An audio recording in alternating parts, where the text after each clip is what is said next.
എല്ലാവർക്കും നമസ്കാരം. Night without tens by Alistair MacLean, Monday 6 PM to 7 PM. വിമാനത്തിൻ്റെ അകത്തേക്ക്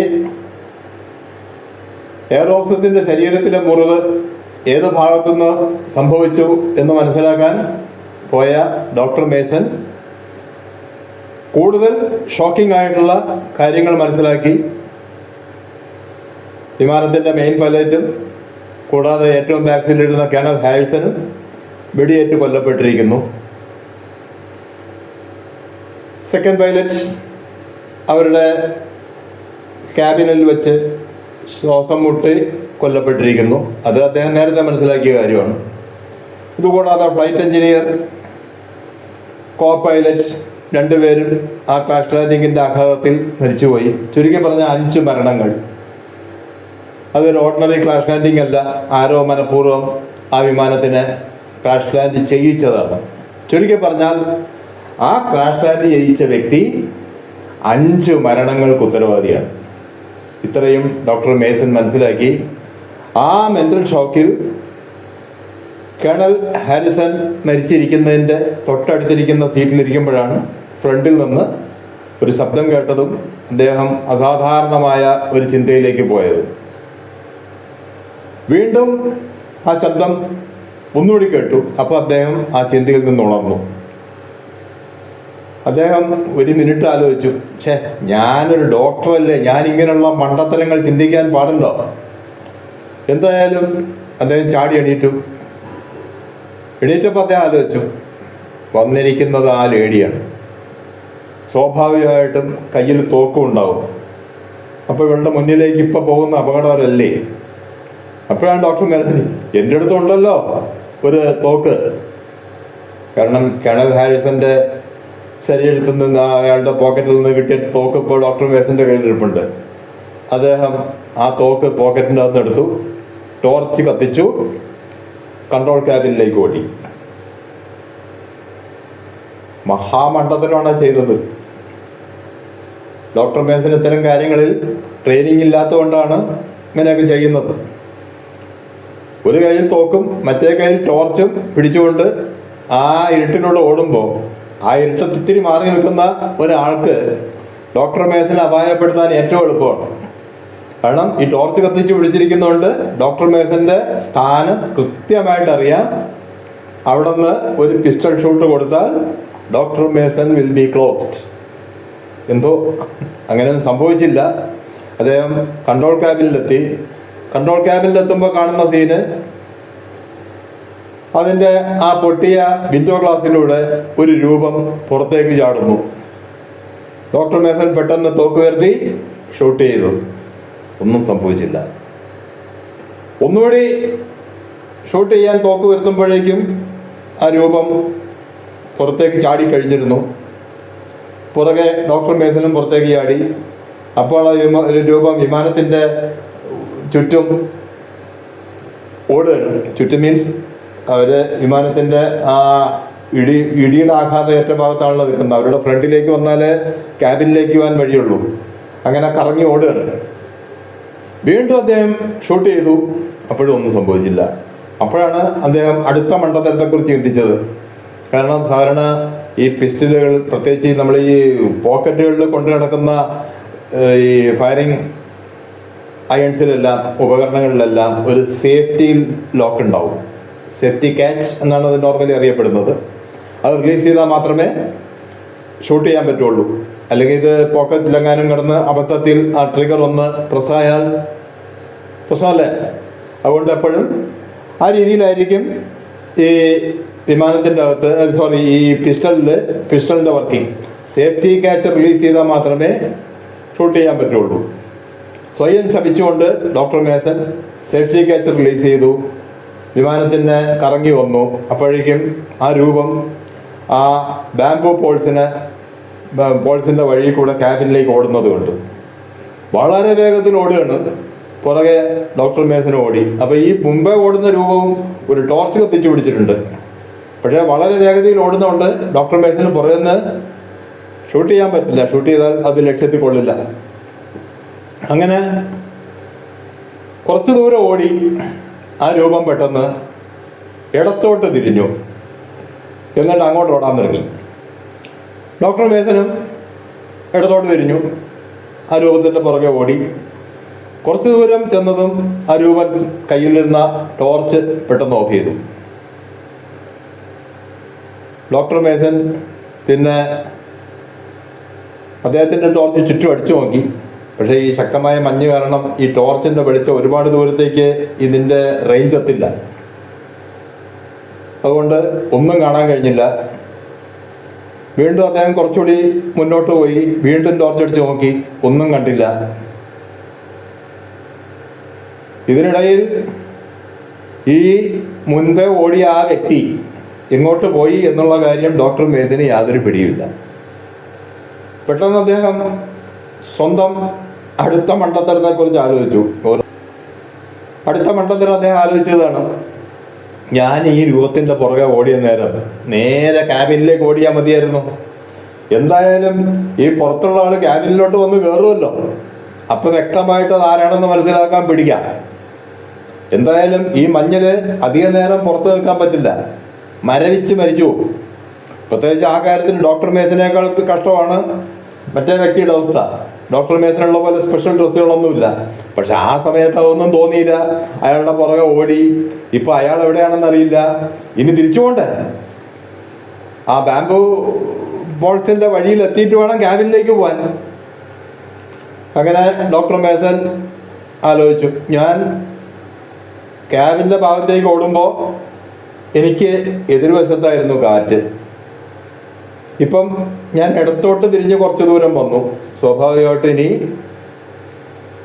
ഞാൻ നേരെ പുറകോട്ട് പോകുമ്പോൾ കാറ്റ് എൻ്റെ ഇടതുവശത്ത് അടിക്കണം. അതാണ് ഒരു അടയാളം. പക്ഷെ ആലോചിച്ച് നോക്കണം, അത് വളരെ റിസ്കി ആയിട്ടുള്ള ഒരു തീരുമാനമാണ്. പക്ഷെ വേറെ വഴിയില്ല. ഈ റിസ്കി എന്ന് ഞാൻ പറയാൻ കാരണം, ഈ ഗ്രീൻലാൻഡ് ഐസ് ക്യാപ്പിൻ്റെ അവസ്ഥ എന്ന് പറഞ്ഞാൽ കാറ്റിൻ്റെ ദിശയൊക്കെ ഏത് നിമിഷവും മാറാം. അതുകൊണ്ട് തന്നെ ഇങ്ങോട്ട് വന്നപ്പം മുഖത്തേക്ക് അടിക്കുകയായിരുന്നു. ഈ തിരിഞ്ഞ സമയത്തോ അല്ലെങ്കിൽ കുറച്ച് ദൂരം മുന്നോട്ട് ഓടുമ്പോഴോ ഈ കാറ്റിൻ്റെ കാര്യം നമ്മൾ ചിന്തിക്കുന്നില്ല. ആ സമയത്ത് ചിലപ്പോൾ ഈ കാറ്റിൻ്റെ ദിശ മാറാം. അപ്പം ഇപ്പോൾ ഇടതുവശത്ത് കാറ്റടിച്ച് പോകുമ്പോൾ ചിലപ്പോൾ പോയ വഴിക്ക് തന്നെ ആയിരിക്കും പിന്നെ പോകുന്നത്. തിരിച്ചുള്ള വഴി കൂടെ ആളിക്കൊള്ളണമെന്നില്ല. എന്തായാലും ആ ഒരു വഴി തന്നെ ഡോക്ടർ മേസന് തൽക്കാലം വേറെ വഴിയൊന്നുമില്ല. ആ ഇട്ടത്ത് ദിശ അറിയാൻ വേറൊരു മാർഗമില്ല. ഒപ്പം വേറൊരു കാര്യമുണ്ട്, തണുപ്പ് തട്ടി ടോർച്ചിൻ്റെ വെളിച്ചം കുറഞ്ഞു വരികയാണ്. ഏതായാലും ഏകദേശം ഈ വന്ന ദൂരത്തോളം അദ്ദേഹം തിരിച്ചുപോയി. ടോർച്ചെടുത്ത് ചുറ്റും അടിച്ചു നോക്കി. ബാംബു പോൾസ് ഒന്നും കാണാനില്ല. പിന്നെയും കുറച്ച് ദൂരം മുന്നോട്ട് പോയി, വീണ്ടും ടോർച്ചെടുത്ത് ചുറ്റും അടിച്ചു നോക്കി. ഇപ്പം ടോർച്ചിൻ്റെ റേഞ്ച് എന്ന് പറഞ്ഞാൽ ഏകദേശം ഒരു 5-6 മീറ്റർ ദൂരമേ കാണാൻ പറ്റുന്നുള്ളൂ. അത്രയും വീക്കായി. എന്തായാലും വീണ്ടും നോക്കി, ബാംബു പോൾസ് ഒന്നും കാണാനില്ല. അങ്ങനെ ഒരു 3-4 തവണയും കൂടി നടന്നപ്പോൾ ഡോക്ടർ മേസന് മനസ്സിലായി, ഈ രൂപം കറങ്ങി ആ ബാംബു പോൾസിന്റെ വഴിയിൽ തിരിച്ചെത്തി അതുമെല്ലാം ഊരിക്കൊണ്ട് പോയി. അതായത് ഡോക്ടർ മേസന് ഈ ഐസ് ക്യാപ്പിൽ ഇപ്പോൾ തിരിച്ച് ക്യാബിനിലേക്ക് എത്താൻ പറ്റാത്ത രീതിയിലാക്കി ആ രൂപം ക്യാബിനിലേക്ക് പോയി. ഡോക്ടർ മേസൻ ആലോചിച്ചു, ഈ അവസ്ഥയിലിപ്പോൾ എന്താണ് വഴി? അദ്ദേഹം മനസ്സിൽ കണക്ക് കൂട്ടി. പ്ലെയിനിൽ നിന്ന് വന്ന് കുറച്ച് ദൂരം ആകുമ്പോഴേക്കും ഈ രൂപം ആ വ്യക്തി ഇടത്തോട്ട് തിരിഞ്ഞോടി. സോ ഇപ്പോൾ അദ്ദേഹം നിൽക്കുന്ന ഭാഗത്ത് നിന്ന് പ്ലെയിനിലേക്കുള്ള ദൂരമാണ് കുറവ്, ക്യാബിനിലേക്കുള്ള ദൂരം കൂടുതലാണ്. തൽക്കാലം പ്ലെയിനിൻ്റെ അടുത്തേക്ക് തന്നെ പോവാം എന്ന് തീരുമാനിച്ച് ഡോക്ടർ മേസൻ ഏകദേശം ഒരു ദിശ, അതായത് വന്നപ്പോൾ കാറ്റ് മുഖത്തടിച്ചിരുന്നല്ലോ, ഇനിയിപ്പോൾ കാറ്റ് പുറകോട്ടടിക്കണം, ആ രീതിയിൽ പോയാൽ തിരിച്ച് പ്ലെയിനിൻ്റെ അടുത്തെത്താം എന്നുള്ള ഒരു കണക്കിൽ അദ്ദേഹം നടന്നു. അങ്ങനെ കുറച്ച് ദൂരം നടന്നപ്പോൾ ഒരു താഴ്ചയിലേക്ക് അദ്ദേഹം വീണു. ടോർച്ച് അടിച്ച് നോക്കിയപ്പോൾ മനസ്സിലായി അത് ആ വിമാനം ക്രാഷ് ലാൻഡ് ചെയ്തപ്പോൾ ഉണ്ടായ ആ ഡിപ്രഷനാണ്. അത് ഏകദേശം ഞാൻ മുമ്പേ പറഞ്ഞിരുന്നു, ഒരു 50-60 സെൻറ്റിമീറ്റർ ആഴമുള്ള ഒരു ഡിപ്രഷനാണ്. അതുകൊണ്ട് അത് അത്ര പെട്ടെന്നൊന്നും മഞ്ഞ് മൂടി പോവില്ല, കുറച്ച് സമയമെടുക്കും. സോ ആ ഡിപ്രഷനെ ഫോളോ ചെയ്ത് പോയി ഡോക്ടർ മേസൺ വളരെ പെട്ടെന്ന് പ്ലെയിനിൻ്റെ അടുത്തെത്തി. പ്ലെയിനിൻ്റെ അടുത്തെത്തി അദ്ദേഹം പ്ലെയിനിൻ്റെ റൈറ്റ് സൈഡ് വിങ്ങിൻ്റെ അടുത്തേക്ക് നടന്നു. കാരണം ആ റൈറ്റ് സൈഡ് വിങ്ങിൻ്റെ ഭാഗത്തേക്കാണ് അവർ ക്യാബിനിൽ നിന്നൊന്ന് കയറുന്നത്. അപ്പോൾ ആ ഭാഗത്തേക്കാണ് അന്ന് രാവിലെ അല്ല 11 മണിക്ക് ശേഷമുള്ള ആ സമയത്ത്, അതായത് ലഗേജ് എടുക്കാൻ വരുന്ന സമയത്ത് ബാംബു പോൾസ് വെച്ച് വഴി മാർക്ക് ചെയ്തിരുന്നത്. അവിടുത്തെ അദ്ദേഹം ടോർച്ച് കൊണ്ട് നോക്കിയപ്പോൾ 5 ബാംബു പോൾസ് ബാക്കിയുണ്ട്. ബാക്കിയെല്ലാം മറ്റൊരാൾ ഇളക്കിക്കൊണ്ട് പോയി കഴിഞ്ഞു. ഈ 5 ബാംബു പോൾസ് എടുത്ത് ഡോക്ടർ മേസൺ ആദ്യം ചെയ്തത് അതിൽ 2 എണ്ണം അദ്ദേഹം ഒരു കാര്യം ചെയ്തു. അദ്ദേഹത്തിൻ്റെ തൊപ്പിയുടെ ചരട്, ഈ തൊപ്പി മീൻസ് ഇവരുടെ ഐസ് പ്രതിരോധിക്കുന്ന ഒരു സ്പെഷ്യൽ ഹാറ്റാണ്. സാധാരണ നമ്മളൊന്നും കാണുന്ന തൊപ്പിയല്ല, അവരുടെ കമ്പിളി ഉടുപ്പിൻ്റെ തന്നെ ഭാഗമായിട്ട്. എന്നിട്ട് അത് മറ്റേ നമ്മുടെ അത് ബാക്കി സാധാരണ തൊപ്പി പോലെ തന്നെ നമ്മുടെ ഈ ചിൻ ഭാഗത്തേക്ക് കെട്ടി വെച്ചിരിക്കും. ആ ചരട് ഊരിയെടുത്തു. ആ ചരട് ഊരിയെടുത്ത് 2 ഈ ബാംബു പോൾസ് ചേർത്തി കെട്ടി. അപ്പോൾ ഏകദേശം 2 മീറ്റർ നീളത്തിലുള്ള ഒരു സ്റ്റിക്ക് അദ്ദേഹത്തിൻ്റെ കയ്യിലുണ്ടായി. ബാക്കിയുള്ള ബാംബു പോൾസും കയ്യിലെടുത്തുകൊണ്ട് അദ്ദേഹം ആ ഡിപ്രഷൻ്റെ അങ്ങേയറ്റം വരെ നടന്നു. ഡിപ്രഷൻ്റെ സ്റ്റാർട്ടിങ് പോയിന്റ് വരെ നടന്നു. അവിടെ നിന്ന് അദ്ദേഹം ഏകദേശം കണക്കൂട്ടിയിരുന്നു. അതായത് രാത്രി റെസ്ക്യൂ ഓപ്പറേഷൻ വരുന്ന സമയത്ത് ആന്റണ പോളിനെ ഫോളോ ചെയ്ത് വന്ന് ആന്റണയുടെ പോയിന്റിൽ നിന്ന് നോർത്ത് ഈസ്റ്റ് ഭാഗത്തേക്കാണ് അവർ നടന്ന് പ്ലെയിനിൻ്റെ അടുത്തേക്ക് എത്തിയത്.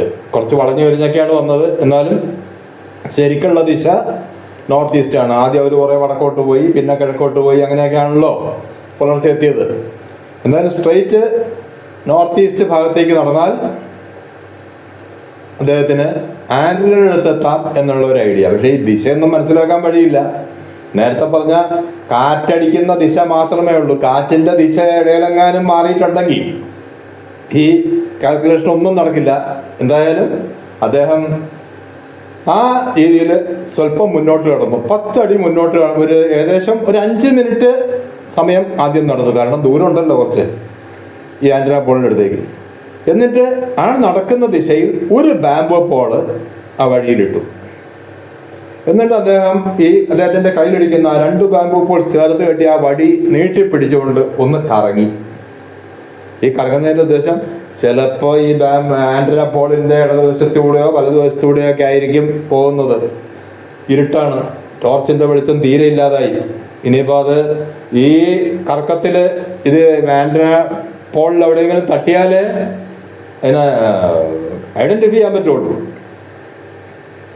വീണ്ടും ഒരു 10, അപ്പോൾ ഇങ്ങനെ കറങ്ങി വരുമ്പോൾ ഈ നടന്നുപോയ ദിശ മാറാൻ പാടില്ല. അതിനാണ് ഒരു ബാംബു പോൾ ഇങ്ങനെ നീളത്തിൽ ആദ്യം ഇടും.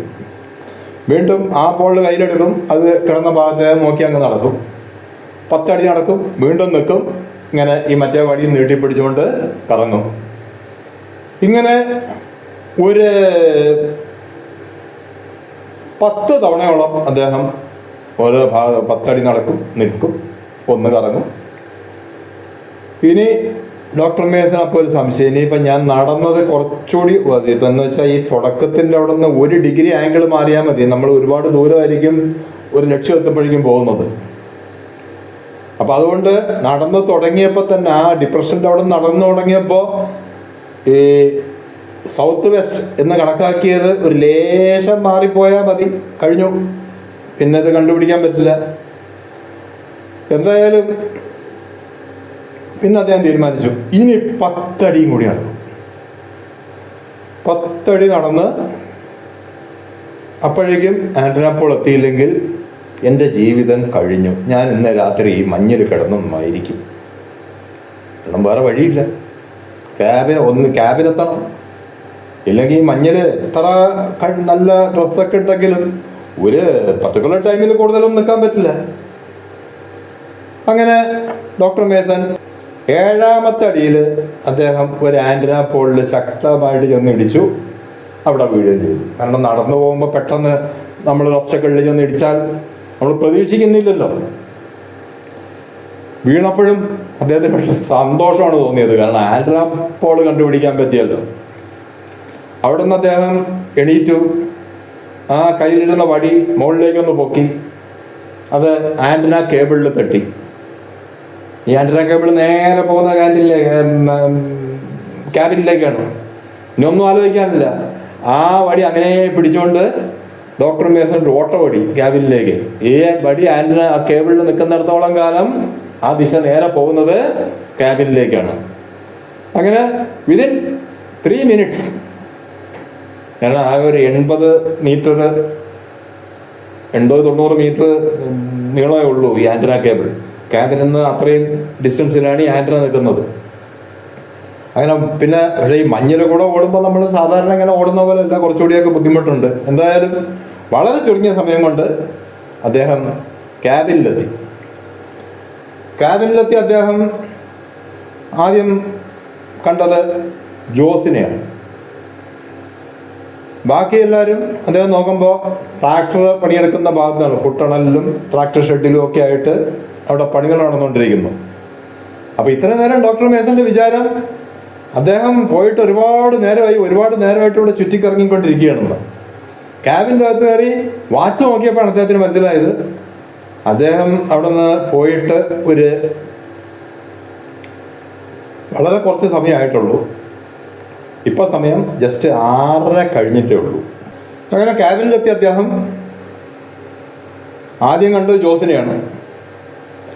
പിന്നെ അദ്ദേഹം ചുറ്റും ഒന്ന് നോക്കി. അവിടെ ലേഡീസ് കൂടിയിരിക്കുന്ന ഭാഗത്ത് അവിടെ എയർ ഹോസ്റ്റസ് മാർഗരറ്റ് റോസ് ഇരിപ്പുണ്ട്. ജോസിൻ്റെ ഒരു സ്പെഷ്യൽ കമ്പിളി ഉടുപ്പൊക്കെ ഇട്ടുകൊണ്ടാണ് ഇരിക്കുന്നത്. തണുത്ത് വിറയ്ക്കുന്നുണ്ട്. കൈയൊക്കെ സ്റ്റൗവിൻ്റെ മേലെ വെച്ച് ചൂടായിക്കൊണ്ടിരിക്കുന്നു. ഡോക്ടർ മേസന് തോന്നി പുറത്തുനിന്ന് ഇപ്പോൾ വന്ന് കയറിയല്ലേ ഉള്ളൂ. അങ്ങനെ തണുത്ത് വിറച്ചിരിക്കുകയാണ്. അടുത്ത് ചെന്നു ചോദിച്ചു, എന്താ മിസ് റോസ്, നല്ല തണുപ്പ് അല്ലേ? അപ്പോൾ ഇവിടെ മറുപടി പറഞ്ഞത് മിസ് മേരി ലിഗാർഡാണ്. എന്താ ഡോക്ടർ മേസൻ, അവരിപ്പോൾ പുറത്തുനിന്ന് വന്ന് കയറിയേ ഉള്ളൂ, പിന്നെ തണുക്കില്ലേ? അപ്പോൾ ഡോക്ടർ മേസൻ കണ്ട ഞാൻ ഉദ്ദേശിച്ച പോലെയൊക്കെയായി. അപ്പോൾ ചോദിച്ചു, പുറത്തു നിന്ന് ഇങ്ങോട്ട് വന്ന് കയറിയെന്ന് പറഞ്ഞാൽ എങ്ങോട്ട് പോയി? അപ്പോൾ വീണ്ടും മേരി ലിഗാർഡ് എന്ന് ഉത്തരം പറഞ്ഞു, അവർ ആ ട്രാക്ടറിൽ ജോലി എടുക്കുന്നവർക്ക് കാപ്പി കൊടുക്കാൻ പോയതാണ്. അപ്പോൾ അവിടെയൊക്കെ നല്ല തണുപ്പാണല്ലോ, സ്വാഭാവികമായിട്ടും ആ തണുപ്പ് താങ്ങാൻ ആ കുട്ടിക്ക് പറ്റിയില്ല. അപ്പോഴേക്കും നമ്മുടെ എയർ ഹോസ്റ്റസ് ചോദിച്ചു, അല്ല അവർക്ക് കാപ്പി കൊടുക്കുന്നതിൽ തെറ്റുണ്ടോ? താങ്കളുടെ ദേഷ്യം കണ്ടാൽ അങ്ങനെ തോന്നുന്നു. അപ്പോൾ ഡോക്ടർ മേസൻ പറഞ്ഞു, ഇല്ലല്ല തെറ്റൊന്നുമില്ല എന്ന് പറഞ്ഞ് അവിടെ നിന്ന് തിരിഞ്ഞു നടന്നു. ജോസിനെ ഒന്ന് നോക്കിയതിന് ശേഷം അദ്ദേഹം ആ ഫുഡ് ടണലിൻ്റെ അകത്തേക്ക് കയറി. ജോസും പുറകെ വന്നു. ആ സമയത്ത് അതിൻ്റെ അകത്ത് വേറെ ആരുമില്ല, എല്ലാവരും ട്രാക്ടർ ഷെഡിലാണ്. അതിൻ്റെ അർത്ഥം ട്രാക്ടർ ആ ക്യാബിൻ്റെ അസംബ്ലിംഗ് എല്ലാം കഴിഞ്ഞു. ഇനി അത് ട്രാക്ടറിൽ ഫിറ്റ് ചെയ്യേണ്ട പണിയേ ഉള്ളൂ. അസംബ്ലിംഗ് എല്ലാം അവർ ഈ ഫുഡ് ടണലിൽ നിന്നാണ് നടത്തിയിരുന്നത്. ഇപ്പം അത് ഏകദേശം തീർന്നിരിക്കുന്നു. അതുകൊണ്ട് ആ സമയത്ത് ഫുഡ് ടണലിൽ ആരുമില്ല. അപ്പോൾ ഡോക്ടർ മേസൻ ജോസിനോട് പറഞ്ഞു, പുറത്ത് വെച്ച് എന്നെ ആരോ കൊല്ലാൻ ശ്രമിച്ചു. ജോസ് പറഞ്ഞു, ഞാൻ പൂർണ്ണമായും വിശ്വസിക്കുന്നു സർ. ഇവിടെ ഈ സമയത്ത് ഇതിനപ്പുറം നടക്കും. ഞാൻ തന്നെ ഇപ്പോൾ കുറേ കാര്യങ്ങളൊക്കെ മനസ്സിലാക്കി ഞെട്ടിയിരിക്കുകയാണ്. എന്താ ജോസ്? ഒന്ന്, റേഡിയോയുടെ സ്പെയർ പാർട്സ് ഒന്നും കാണാനില്ല. അതുകൊണ്ട് ഈ റേഡിയോ സെറ്റ് റിപ്പയർ ചെയ്യാം എന്നുള്ള വിചാരമേ വേണ്ട. അപ്പോൾ അവർക്ക് ഇഷ്ടം പോലെ സ്പെയർ പാർട്സും മറ്റ് സ്പെയർ പാർട്സും ഒക്കെ ഉണ്ടായിരുന്നതാണ്. എല്ലാം മിസ്സിങ്, ഒന്നും കാണാനില്ല. അതുകൂടാതെ നമ്മുടെ എക്സ്പ്ലോസീവ്സ്, അവർക്ക് ഈ മഞ്ഞിലൊക്കെ പല ഭാഗത്ത് ഈ മഞ്ഞൊക്കെ പൊട്ടിക്കേണ്ടെങ്കിൽ വരാനുള്ള ചാൻസ് ഉണ്ട്. അപ്പോൾ അതിനുവേണ്ടി എക്സ്പ്ലോസീവ്സ് അവിടെ സ്റ്റോർ ചെയ്തിട്ടുണ്ട്. എക്സ്പ്ലോസീവ്സ് എല്ലാം വലിച്ചു വാരിയിട്ടിരിക്കുന്നത്. Explosives, fuse, ഡെറ്റനേറ്റേഴ്സ്. അതായത് ഈ എക്സ്പ്ലോസീവ്സ് ഒരു ടൈം ഗ്യാപ്പ് ഇട്ട് കത്തിക്കാൻ വേണ്ടിയുള്ള ചില സാധനങ്ങളാണ് ഈ ഫ്യൂസ് ആൻഡ് ഡെറ്റനേറ്റർ എന്ന് പറയുന്നത്. സിമ്പിളായിട്ട് നമുക്ക് മനസ്സിലാക്കാത്ത കാര്യം പറയുമ്പോൾ ഒരു പടക്കത്തിൻ്റെ തിരി, അതൊരു തരം ഫ്യൂസാണ്. നമ്മൾ തീപ്പെട്ടി വരച്ച് ആ തിരിയുടെ ഒരറ്റം കത്തിച്ചാൽ ആ തീ പടക്കത്തിൻ്റെ അകത്തേക്ക് എത്താൻ ഒത്തിരി സമയമെടുക്കും.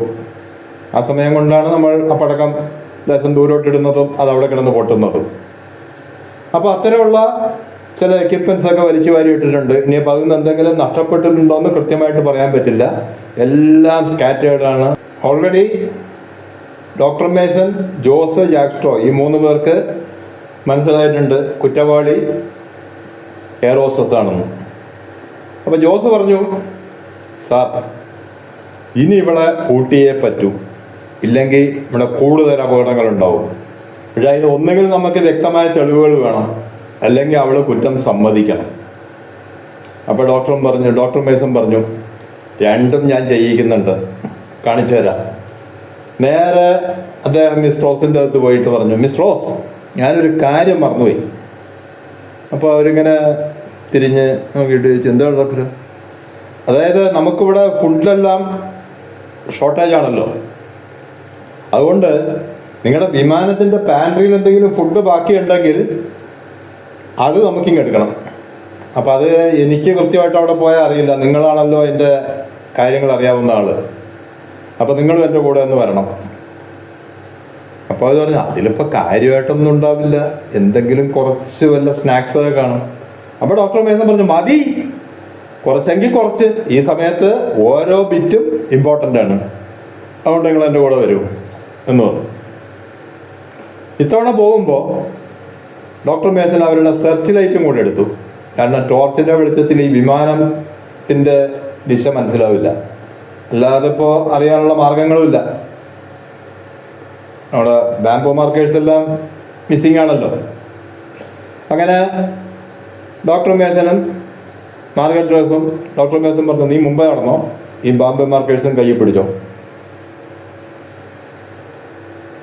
അങ്ങനെ അവർ നടന്ന് ആൻറ്റന വരെ എത്തി. ആൻറ്റന ലൈനിനെ ഫോളോ ചെയ്താണ് നടക്കുന്നത്. അവിടെ നിന്ന് ആ സെർച്ച് ലൈറ്റ് നമ്മൾ നേരത്തെ പറഞ്ഞിരുന്നു, ഏകദേശം 500-600 മീറ്റർ റേഞ്ചുള്ള ഒരു ലൈറ്റാണത്. അപ്പോൾ അത് തെളിച്ചപ്പോൾ വിമാനത്തിൻ്റെ സ്ഥാനം ഏകദേശം മനസ്സിലായി. അവിടേക്ക് ഈ ബാംബു മാർക്കേഴ്സ് തറച്ചുകൊണ്ട് മാർഗരറ്റ് റോസും പുറകെ സെർച്ച് ലൈറ്റ് അടിച്ചുകൊണ്ട് ഡോക്ടർ മേസനും നടന്നു. അങ്ങനെ അവർ വിമാനത്തിൻ്റെ അടുത്ത് വീണ്ടും എത്തി. നേരെ കൺട്രോൾ ക്യാബിൻ്റെ ആ പൊട്ടിയ വിൻഡോ ഗ്ലാസിൻ്റെ അടുത്തെത്തിയ ഡോക്ടർ മേസൻ അവരോട് പറഞ്ഞു, കയറിക്കോ. അവർ ഞെട്ടി. ഒന്നാമത് അവർക്ക് അതിനുള്ള ശക്തിയില്ല, രണ്ടാമത് ഈ ഷോൾഡറിൽ മുറിവുണ്ട്. അപ്പോൾ കയറാനോ, എങ്ങനെ? ഇയാൾ നേരത്തെ കയറിയില്ലേ, അതുപോലെ അങ്ങ് കയറിക്കോ. നേരത്തെ കയറിയോ? എനിക്കൊന്നും മനസ്സിലാവുന്നില്ല. ഒക്കെ മനസ്സിലാവും, കയറി വേഗം കയറിക്കാം. അങ്ങനെ ദേഷ്യപ്പെട്ട് പറഞ്ഞപ്പോൾ അവർ ചാടി ജിൻറ്റ് ഗ്ലാസിൻ്റെ പൊട്ടിയ ഭാഗങ്ങളിലും പോസ്റ്റിലും ഒക്കെ പിടിക്കാൻ ശ്രമിച്ചു. പിടികിട്ടിയില്ല. ഒന്നുകൂടി ചാടി, അത്തോണയും കിട്ടിയില്ല. മൂന്നാമത്തെ ചാട്ടത്തിൽ ഒരുവിധം പിടികിട്ടി. ഒന്ന് പൊങ്ങാൻ ശ്രമിച്ചു. ഒരു 2-3 ഇഞ്ച് പൊങ്ങി അവിടെ നിന്ന് എല്ലാം കൂടി വളരെ ഫോഴ്സ്ഫുള്ളി മഞ്ഞിലേക്ക് വീണു. അവിടെ നിന്ന് അവർ പറഞ്ഞു, എനിക്ക് പറ്റില്ല ഇതിൽ കയറാൻ. ഡോക്ടർ മേസൻ ഒന്നും വേണ്ടിയില്ല. അദ്ദേഹം അതിൻ്റെ അകത്തേക്ക് കയറി. എന്നിട്ട് ഇവരെ പിടിച്ച് വലിച്ച് മുകളിലേക്ക് കയറ്റി നേരെ കൊണ്ടുപോയത് പാൻട്രിയിലേക്കാണ്. പാൻട്രിയിലെത്തിയ അദ്ദേഹം ചോദിച്ചു, നിന്റെ ബാക്കിലും ഷോൾഡറിലുമായിട്ട് കാണുന്ന ആ മുറിവ് ഈ ക്യാബിൻ്റെ അകത്തായിരുന്നല്ലോ നീ കിടന്നിരുന്നത്, ഇവിടെ എവിടെ തട്ടിയിട്ടാണ് അങ്ങനത്തെ മുറിവ് വന്നത്, കാണിച്ചാൽ എനിക്ക്. അപ്പോൾ അത് പറഞ്ഞു, എനിക്കറിയില്ല. അറിയില്ലേ? എന്നാൽ നമുക്ക് നോക്കാം, അറിയുമോ നോക്കാം. അവർ നേരെ റേഡിയോ ക്യാബിനിലേക്ക് കിടന്നു. അപ്പം ഡോക്ടർ മേസൻ നേരത്തെ വന്നതെല്ലാം മനസ്സിലാക്കി വച്ചിരുന്നല്ലോ. അങ്ങനെ ഡോക്ടർ മേസൻ ആ പോയിന്റ് കാണിച്ചു കൊടുത്തു. ബ്ലഡ് നിന്റെ ബ്ലൗസിൻ്റെ തുണി, നീ പറ, നീ എന്തിനിവിടെ വന്നു? എനിക്കറിയില്ല. നിനക്കറിയണമല്ലോ, നിന്റെ ഡ്രസ്സും നിന്റെ ബ്ലഡുമാണ് ഇവിടെ ഉള്ളത്. നീ ഇതിൻ്റെ അകത്ത് വന്ന് ആ സെക്കൻഡ് പൈലറ്റിനെ തോക്ക് ചൂണ്ടി ഭീഷണിപ്പെടുത്തുമായിരുന്നു. അപ്പോൾ ഇവരിങ്ങനെ പകച്ച് നോക്കുകയാണ്. ഞാൻ തോക്ക് ചൂണ്ടി ഭീഷണിപ്പെടുത്ത്. ഏത് തോക്ക്? ഏത് തോക്ക് അല്ലേ? ഡോക്ടർ മേസൺ നേരെ അവരെയും പിടിച്ചോണ്ട് കൺട്രോൾ ക്യാബിനിലേക്ക് പോയി. ആ മെയിൻ പൈലറ്റിൻ്റെ കോട്ടും ഷർട്ടും താഴ്ത്തി ആ ബുള്ളറ്റ് ഹോൾ കാണിച്ചു കൊടുത്തു. ദാ ഈ വെടിവെച്ച തോക്ക്. ഒരു നിമിഷം അതിലേക്കൊന്ന് നോക്കി. പെട്ടെന്ന് അവിടെ ബോധം കെട്ട് വീണു. ബോധം കെട്ട് വീണവരെ ഡോക്ടർ മേസൺ മെല്ലെ ഒന്ന് അടുത്ത് താഴെ ഇരുന്നു. ഇരുന്നിട്ട് അദ്ദേഹം ആദ്യം ചെയ്തത് ബോധക്കേട് ശരിയാണോ എന്ന് ഉറപ്പുവരുത്തുകയായിരുന്നു. ബോധം കെട്ട പോലെ അഭിനയിക്കാമല്ലോ മനുഷ്യൻ. അതുകൊണ്ട് അദ്ദേഹം അവരുടെ ശരീരത്തിൻ്റെ ഒരു പ്രത്യേക ഭാഗത്ത്, അത് ഈ ഡോക്ടർമാർക്ക് അറിയാവുന്ന ഒരു ടെക്നിക്കാണ്, ഒരു പ്രത്യേക രീതിയിൽ കുത്തി. പക്ഷെ അവർക്ക് യാതൊരു അനക്കവുമില്ല. ബോധക്കേട് അഭിനയിക്കുന്ന ഒരാളാണെങ്കിൽ അപ്പോഴൊന്നും ഞെട്ടും. ഇതൊന്നും ഉണ്ടായില്ല. അപ്പോൾ ഡോക്ടർ മേസന് മനസ്സിലായി ശരിയായിട്ട് ബോധം കെട്ട് കിടക്കുകയാണ്. അപ്പോൾ അദ്ദേഹം അവിടെ ഇരുന്ന് ആലോചിച്ചു, അപ്പം ഞാൻ ഇത്രയും നേരം ചെയ്തതൊക്കെ മണ്ടത്തരമായിരുന്നോ? ഇവരല്ലേ ശരിയായ കുറ്റവാളി? അങ്ങനെ കുറച്ചു നേരം ആലോചിച്ചുകൊണ്ടിരുന്നപ്പോഴേക്കും അവർക്ക് ബോധം തെളിഞ്ഞു. ബോധം തെളിഞ്ഞ് അവരാദ്യം ചോദിച്ചത് ഇതാരാ ചെയ്തത്? അപ്പോൾ ഡോക്ടർ മേസൺ പറഞ്ഞു, അതാണ് ഞാനും ആലോചിക്കുന്നത്, അതാണ് ഞാനും അന്വേഷിച്ചുകൊണ്ടിരിക്കുന്നത്. അവർ വീണ്ടും പറഞ്ഞു, ക്യാപ്റ്റൻ ജോൺസൺ, അതാണ് മെയിൻ പൈലറ്റിൻ്റെ പേര്, യാതൊരു ശത്രുക്കളുമില്ലാത്ത വളരെ സൗമ്യശീലനായ ഒരു മനുഷ്യനാണ്. അദ്ദേഹത്തെ ആരിങ്ങനെ ചെയ്തു? അപ്പോൾ ഡോക്ടർ മേസൺ പറഞ്ഞു, അതുപോലെ തന്നെ ആയിരിക്കും മിക്കവാറും കേണൽ ഹാരിസനും. അദ്ദേഹത്തിന് ശത്രുക്കളൊന്നും ഉണ്ടാവാൻ വഴിയുണ്ടാവില്ല. അപ്പോൾ കേണൽ ഹാരിസനെയും വെടിവെച്ച് കൊന്നാണ്? അതെ, അദ്ദേഹത്തിൻ്റെ ദേഹത്തുമുണ്ട് ഇതുപോലൊരു ബുള്ളറ്റ് ഹോള്. പെട്ടെന്ന് ആ എയർ ഹോസ്റ്റസ് ഒന്ന് ഞെട്ടിക്കൊണ്ട് ചോദിച്ചു, അല്ല ഡോക്ടർ, അപ്പം രണ്ടുപേരുണ്ടാവണ്ടേ? ഡോക്ടർ മേസൺ ആലോചിച്ചു, എന്ത് നീ പറയണേ? അതായത് ഒരാള് ജിമ്മിയെ, അതായത് സെക്കൻഡ് പൈലറ്റിനെ ഗൺ പോയിന്റിൽ നിർത്തുമ്പോൾ കൺട്രോൾ ക്യാബിനിലും അതേ സമയത്ത് അയാൾക്ക് ചെല്ലാൻ പറ്റില്ലല്ലോ. കൺട്രോൾ ക്യാബിനിൽ ഗണ്ണുമായിട്ട് വേറൊരാൾ വേണ്ടേ? അപ്പോൾ അതുവരെ ഡോക്ടർ മേസൺ ആലോചിക്കാത്തൊരു പോയിന്റാണത്. ഡോക്ടർ മേസൺ വീണ്ടും ചിന്തിച്ചു, ശരിയാണല്ലോ. എന്നിട്ട് അദ്ദേഹം ആ ലേഡിയോട് പറഞ്ഞു, നിനക്കൊരു കാര്യം അറിയുമോ?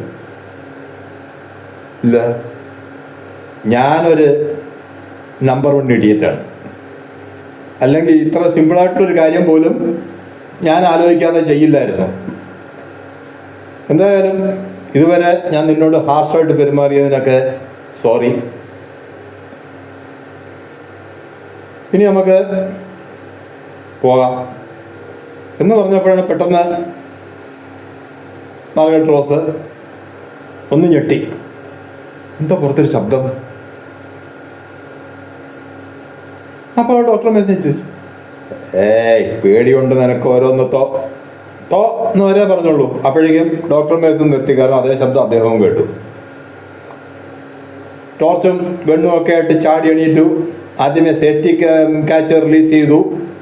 ഓടി മറ്റേ കൺട്രോൾ ക്യാബിൻ്റെ പൊട്ടിയ വിൻഡോയുടെ അടുത്തെത്തി. അവിടെ എത്തിയപ്പോഴാണ് അവരിങ്ങോട്ട് വരുമ്പോൾ ആ സെർച്ച് ലൈറ്റ് ആ വിൻഡോയെ ഫോക്കസ് ചെയ്ത് വെച്ചിരിക്കുകയാണ്. അവർക്ക് കയറാനുള്ള സൗകര്യത്തിന്. അതങ്ങനെയുണ്ട്. ഡോക്ടർ മേസൺ ആലോചിച്ചു, ഇപ്പോൾ താഴെ ആരെങ്കിലും ഉണ്ടാവുകയും കയ്യിൽ തോക്കുണ്ടാവുകയുണ്ടെങ്കിൽ എളുപ്പത്തിൽ എന്നെ വെടിവെച്ച് കൊല്ലാം. കാരണം മറ്റേ സെർച്ച് ലൈറ്റിൻ്റെ വെളിച്ചം കറക്റ്റ് ഡോക്ടർ മേസൻ്റെ മുഖത്തേക്ക് ഫേസ് ചെയ്യണം. പക്ഷെ അടുത്ത നിമിഷം അദ്ദേഹം ചിന്തിച്ചു, അതൊന്നും ആലോചിച്ചിട്ടതിൻ്റെ കാര്യമില്ല. ഇനിയിപ്പോൾ സെർച്ച് ലൈറ്റിൻ്റെ ബാറ്ററി വീക്കാവുന്നവരെ ഇങ്ങനെ നിൽക്കാൻ പറ്റില്ലല്ലോ. അദ്ദേഹം അവിടെ നിന്നെടുത്ത് പുറത്തേക്ക് ചാടി, കിടന്ന് അവിടെ നിന്ന് ചാടി എണീറ്റു. ടോർച്ചും മറ്റേ പിസ്റ്റളും ഒക്കെ ആയിട്ട് വിമാനത്തിന് ചുറ്റും ഒരു റൗണ്ട് ഓടി. ആരെയും കണ്ടില്ല.